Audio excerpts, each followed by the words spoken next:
focused on Clemson, but as the ACC as a whole, seeing Duke not getting a top 8 national seed, conference notoriety and everything compared to the rest of the conferences, what's your thoughts on that?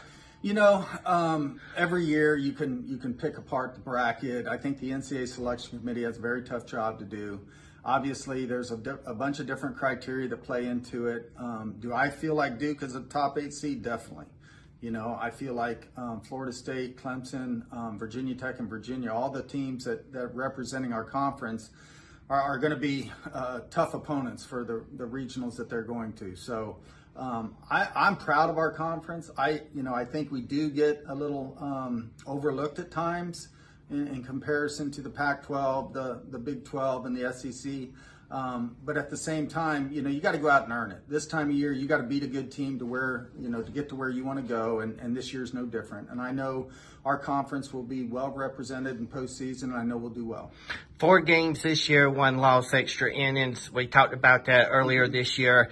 Do you think that made a difference, along with a few other things, as far as the decision of hosting versus not hosting? Oh, definitely, and that's kind of the message we tell our team from game 1 in February, is that every game matters, especially when you get to postseason and decisions have to be made. And definitely, we lost some tough extra inning games this year. And if we win 2 or 3 of those, we're probably a top 8 seed, honestly.